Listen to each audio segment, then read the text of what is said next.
ஏன்னா, என்னுடைய வாழ்க்கையில எல்லா பிரச்சனையுமே என்னுடைய மாமியார் பிளான் பண்ணி தான் பண்ணியிருக்கு. இவ்வளோ பிரச்சனைகள உண்டு பண்ணிவிட்டு, கல்யாணம் பண்ணி தாலியும் ஒரு 6 மாசம் கூட போட்டு வைக்கல. கொண்டு போய் கோயில் உண்டியல்ல போடணும். குடும்பத்துக்குள்ளார ஒரே பிரச்சனையா இருந்துகிட்டு இருக்கு. கோயில் உண்டியல்ல போட்டு வரணும்னு சொல்லிட்டு, கொண்டு போய் அதையும் சமயபுரம் மாரியம்மன் கோயில்ல கொண்டு போய் போட்டுட்டு வர சொல்லிட்டாங்க. நான் அறவே ஒத்துக்க முடியாதுன்ட்டேன். கல்யாணத்துக்கே நான் ஒத்துக்க முடியாதுன்ட்டேன். என்ன வலுக்கட்டாயமா பிடிச்சி கல்யாணம் பண்ணி வச்சுட்டு என்ன நக்கல் பண்ணிடலாம். கோயில் உண்டியல்ல நீங்க போட்டு வருவீங்க அப்படிங்கிற மாதிரி பிடிச்சி திட்ட ஆரம்பிச்சிட்டேன்.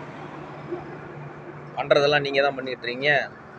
வயசில் கொஞ்சமாச்சும் பெரிய மனுஷங்க மாதிரி நடந்துக்கிறீங்களா? ரொம்ப ரொம்ப கீழ்த்தனமாக தாலியை கொண்டு போய் கோயில் உண்டியல்ல போட்டு வருது. யார் கற்றுக் கொடுத்தது இந்த சம்பிரதாயம்லாம்? அப்புறம் என்ன மயித்துக்கு வச்சு தாலி கட்ட சொன்னீங்க? தாலி கட்டுனது என்னதுக்கு? அப்புறம் என்னதுக்கு என்ன மயிருக்கு கொண்டு போய் கோயில் உண்டியல்ல போட்டு வரதுன்னு பிடிச்சி வாங்க ஆரம்பிச்சிட்டேன். ஏன்னா ஒரு ஒரு சாஸ்திர சம்பிரதாயத்தை இழிவுபடுத்துகிற மாதிரி தமிழ்நாட்டுக்குள்ளார வந்து ஆகிக்கிட்டு இருக்கு. தமிழ்நாட்டுக்குள்ள அதுக்கு என் மாமியார் ஒரு